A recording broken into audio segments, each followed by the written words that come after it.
सबसे पहले तो आदरणीय प्रधानमंत्री श्री नरेंद्र मोदी जी की मां के चरणों में दंडवत प्रणाम। देखिए, भारत जोड़ो यात्रा नहीं है, ये कोरोना जोड़ो यात्रा है। दक्षिण भारत से चालू हुई इस यात्रा में पहले पाकिस्तानी समर्थक उस लड़की को लाया जाता है, फिर हिजाब मामला जो इतना उठ रहा है उसमें हिजाब पहने एक लड़की को लाया जाता है। उस दिल्ली में भी सरकार मास्क अनिवार्य कर देती है, हर जगह मास्क अनिवार्य कर देती है, लेकिन भारत जोड़ो यात्रा के तहत ये मास्क अनिवार्य राहुल गांधी के मुंह पर नहीं होता। आपको लगता सफल होगा? भारत जोड़ो यात्रा देखिए कहीं सफल नहीं होने वाली। करोड़ों के पहनने वाले इंसान को कच्चे बनियान में लाकर खड़ा कर दिया है। नमस्कार, आप देख रहे हैं सोशलिया और इस वक्त मेरे साथ मौजूद हैं नयन मार्कंड जी, जो बीजेपी के जाने माने प्रवक्ता है। तो आज हम उनसे खास मुलाकात करते हैं और भारत जोड़ो यात्रा के बारे में उनसे चर्चा करेंगे। तो आपका बहुत बहुत स्वागत है सोशलिया में। धन्यवाद। राहुल, सबसे पहले तो आदरणीय प्रधानमंत्री श्री नरेंद्र मोदी जी की मां के चरणों में दंडवत प्रणाम। और क्योंकि मैं आज पहली बार क्योंकि उनकी माता की मृत्यु के बाद ये पहला इंटरव्यू दे रहा हूँ। मैं सोशल मीडिया के माध्यम से अपना जाहिर कर चुका हूँ और एक बार दोबारा उनकी माता के चरणों में प्रणाम कर उनकी दिवंगत आत्मा की शांति के लिए प्रार्थना करूँ। जैसे कि अभी कोरोना को लेकर खबरें आ रही हैं, चाइना के हालात सामने आ रहे हैं, खबरें दिन पे दिन सबको दिख रहा है, लेकिन उसी बीच भारत जोड़ो यात्रा जो जारी है, अभी तक चल रही है, उसके लिए क्या कहना चाहिए?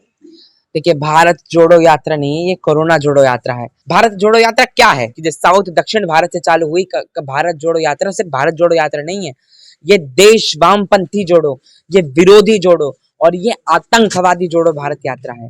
क्योंकि इसमें भारत को नहीं जोड़ा जा रहा है। दक्षिण भारत से चालू हुई इस यात्रा में पहले पाकिस्तानी समर्थक उस लड़की को लाया जाता है, फिर हिजाब मामला जो इतना उठ रहा है उसमें हिजाब पहने एक लड़की को लाया जाता है। उसके बाद ऐसे ही धीरे धीरे करके बहुत चीजें लाई जाती हैं। अब आप कह रही हैं भारत जोड़ो यात्रा और कोरोना का जो मामला चल रहा है, देखिए भारत जोड़ो यात्रा का असर तो होने वाला है नहीं, क्योंकि गुजरात हार गए, हिमाचल गलती से जीत गए, उत्तर प्रदेश भी हार गए। भारत जोड़ो यात्रा के बाद चलिए दिल्ली एमसीडी भी हार गए। एमसीडी में गिनी चुनी उंगलियों के दम पे सीटें आई हैं, ज्यादा कुछ कर नहीं पाए। भारत जोड़ो यात्रा में उत्तर प्रदेश के नगर निकाय चुनाव आने वाले हैं, दिखा देंगे समय कितना समय आने वाला है।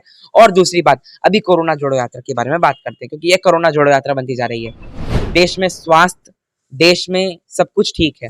मोदी जी के लिए मनसुख मांडविया जी के नेतृत्व में सब कुछ बढ़िया चल रहा है और सब कुछ अच्छा चल रहा है। मनसुख मांडविया जी एक पत्र जारी करते हैं, जो भारत के केंद्रीय स्वास्थ्य मंत्री हैं। वो एक पत्र जारी करते हैं जिसमें वो कहते हैं कि हमारे देश में अभी कोरोना की स्थितियां फिर से विकराल होती जा रही हैं और इसको लेकर हमें फिर से सावधानी बरतनी पड़ेगी। हर जगह, अभी मेरा नागपुर में प्रवास था तो नागपुर में डीएम के ऑर्डर्स, मास्क के, अगर आपने मास्क नहीं लगाया तो आप पे प्रतिबंध लगा दिया जाएंगे, आपको जुर्माना कर दिया जाएगा।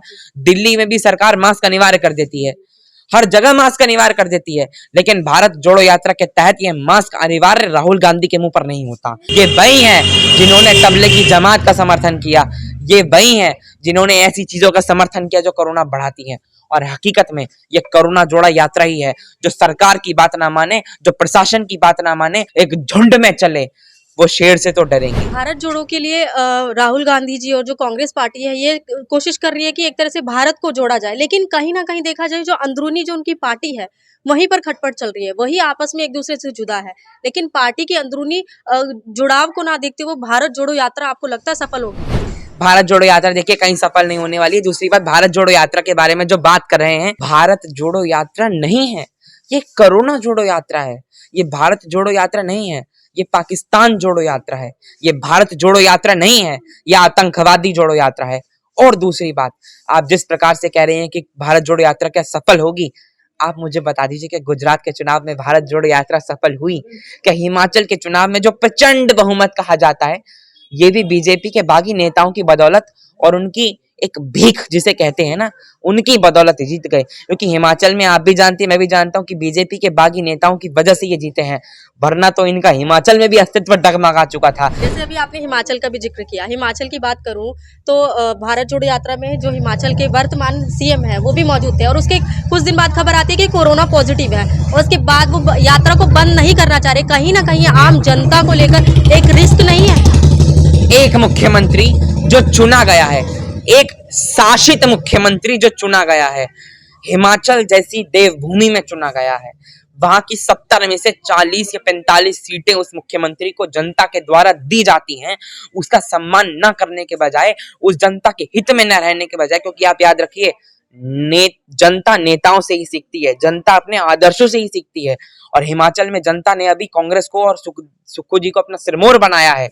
सिरमौर बनाने के बाद भी अगर वो कोरोना को जोड़कर इस यात्रा पर प्रभाव लगा रहे हैं, तो मुझे लग रहा है कि वो कोरोना जोड़ो यात्रा ही कर रहे हैं। टी शर्ट पहन के जो जा रहे हैं, यात्रा कर रहे हैं, उसको लेकर मुद्दा बनाया जा रहा है आजकल, उसके लिए क्या कहेंगे? भारत जोड़ो यात्रा के लिए मैं इतना ही कहना चाहता हूँ। देखिए, भारत जोड़ो यात्रा नहीं है, ये कोरोना जोड़ो यात्रा है। और दूसरी बात, जो ये टी शर्ट पहनकर, जो आपका सवाल था, टी शर्ट पहन के घूम रहे हैं, 10 साल में जनता ने एक अच्छे खासे कोट वाले इंसान को 30-30 लाख 3-3 करोड़ की टी शर्ट पैंट पहनने वाले, कुर्ते पजामे करोड़ों के पहनने वाले इंसान को कच्चे बनियान में लाकर खड़ा कर दिया है। ऐसी नौबत ना आ जाए कि 10 साल बाद महिलाएं देखकर शर्मा जाएं। मैं समझ रहा हूं और आप समझ रहे हैं कि मैं किस स्थिति के बारे में बात कर रहा हूं।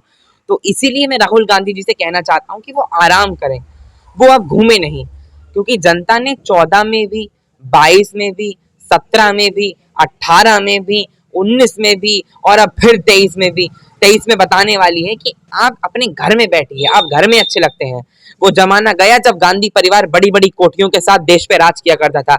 अब वो जमाना नहीं है। अब जमाना ये है कि मोदी जी अपनी माता का अंतिम संस्कार करते हैं तो 2 घंटे बाद वो कलकत्ता के लिए एक ट्रेन को रवाना करते हैं, वो फंक्शन को अटेंड करते हैं, वो छोड़ते नहीं है। आज मैं आदरणीय राष्ट्रीय अध्यक्ष जी से मिल के आया हूं, तो मुझे पहले लगा कि कार्यक्रम शायद रद्द हो जाएगा, लेकिन हमारी पार्टी इकलौती ऐसी पार्टी जिसमें कार्यक्रम तय है तो तय है, चाहे मरण जीवन तो मृत्यु का हिस्सा है, वो चलता रहेगा। अगर होगा तो चलता रहेगा। अभी जैसे कोरोना को लेकर और दोबारा से लॉकडाउन लेकर लोगों के मन में एक डर है। इससे पहले मैंने अपने चैनल के माध्यम से लोगों से चर्चा भी की इस माध्यम पे। मैंने देखा था। हाँ, तो मैं ये चाहती हूँ कि आप कोरोना और लॉकडाउन और जो स्थिति अभी बन रही है, एक जो डर का माहौल है, उसके लिए जनता को एक मैसेज दे दीजिए। मास्क है जरूरी, सतर्कता है जरूरी। मैं वैष्णो देवी जा रहा हूँ थोड़े दिनों में। मैं नागपुर से आया हूँ क्योंकि मेरी यात्राएं पहले से ही प्लान है।